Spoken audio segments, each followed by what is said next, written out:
நடந்ததையே நினைச்சு கவலைப்படாதீங்க, விடுங்கண்ணே. எப்படி அயலிமா கவலைப்படாம இருக்க முடியும்? அவ எப்படி நடந்துகிட்டா பார்த்தல. என்னமோ அவளோட எதிரியை ட்ரீட் பண்ற மாதிரி என்னையும் ட்ரீட் பண்றா. எனக்கு தண்டனை தரலாமா? விடுங்க மாம்ஸ். அக்கா நீங்க அந்த ஆள் மேல கை வச்ச கோவத்துல அப்படி பண்ணிட்டாங்க. மத்தபடி உங்களை வெறுத்து போயெல்லாம் அப்படி பண்ணல. டே சிவா, என்னடா பேசுற? நீ சொன்ன மாதிரி இந்திரா நேத்தி வரைக்கும் தான் இருந்தா. இன்னைக்கு முழுசா மாறி போயிருக்காடா. அவளுக்கு என் மேல வெறுப்பு வந்துருச்சு சிவா. அப்படிலாம் இல்லண்ணே. அன்னைக்கு கண்டிப்பா உங்க மேல வெறுப்பு வரல. அவங்க அப்படி நடிக்கிறாங்க. அட போ அயலிமா, நீங்க 2 பேரும் தான் இப்படி சொல்றீங்க. ஆனா நடக்கிறதெல்லாம் பார்க்கும்போது அப்படி எந்த அறிகுறியும் எனக்கு தெரியல. அப்படி அவ என்ன வெறுக்காதவளா இருந்தா எதுக்கு என்ன இந்த வீட்ல இருந்து போக சொல்ல போறா? இத்தனை வருஷத்துக்கு அப்புறம் நானே இந்த வீட்டுக்கு வந்திருக்கேன். என்ன இப்படியே இந்த வீட்ல இருக்க வைப்பாளா இல்ல துரத்தி விட பாப்பாளா? மாம்ஸ், உங்க பேச்சே சரியில்லையே. வழக்கமா நீங்க இந்த மாதிரிலாம் பேச மாட்டீங்களே. உங்க அக்கா தான் என்ன இப்படி பேச வச்சுட்டா. நானும் மனுஷன் தானே, எவ்வளவுதான் தாங்குறது? அண்ணே, நீங்க ஏதோ முடிவு பண்ணிட்டு பேசுற மாதிரி தோணுது. ஆமா அயலிமா, இதுக்கு மேல இந்த வீட்டுல இருக்கிறதுல எந்த பிரயோஜனமும் இல்லைன்னு தெரிஞ்சிருச்சு. அதான் நான் போயிடலாம்னு இருக்கேன். அண்ணே, என்ன பேசுறீங்க நீங்க?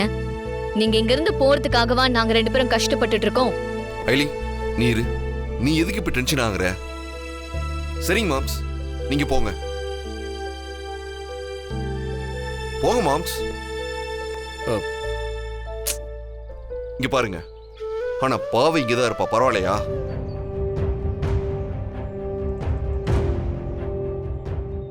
அப்படியே டயலாக் எல்லாம் விட்டீங்க. நான் வாழ்றதே என் பொண்ணுக்காக தான் அப்படி இப்படின்னு வசனம் எல்லாம் பேசுனீங்க. இப்போ ஒரு சின்ன பிரச்சனைக்காக அவளை விட்டுட்டு போறேன்னு சொல்றீங்க.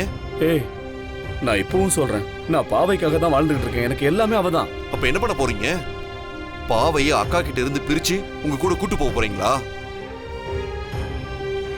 இங்க பாருங்க, அக்காவை பிரிஞ்சு மட்டும் பாவை சந்தோஷமா இருந்துருவாளா? இல்ல நீங்க தான் நிம்மதியா இருந்துட முடியுமா? பதில் சொல்ல முடியல. அப்ப இங்கேயே இருக்க என்ன செய்ய முடியுமோ அதை செய்யற வழிய பாருங்க. அதை விட்டுட்டு போறேன் அது இதுன்னு சொல்லிக்கிட்டேன்.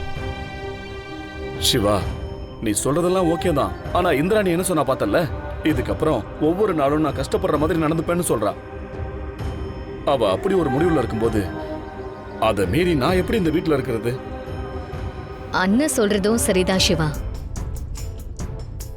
அன்னைக்கு இவர் மேல வெறுப்பு இல்லைனாலும் இன்னைக்கு செஞ்ச மாதிரி இவரை வீட்டை விட்டு போக வைக்கிறதுக்காக ஏதாவது செஞ்சுட்டே தானே இருப்பாங்க. அதுக்காக இப்ப என்ன பண்ணலாம்னு சொல்ற?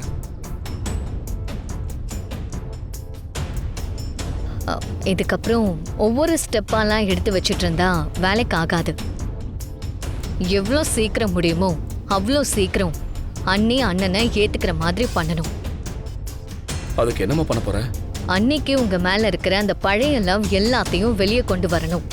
அதுவும் ஒரே அட்டம்ப்ட்ல நடக்கணும். அதுக்கு என்ன செய்யணுமோ அதை யோசிக்கலாம்.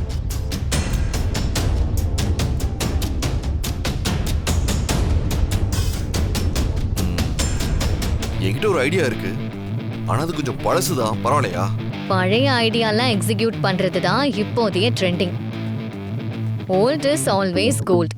என்ன ஐடியா சொல்லுங்க?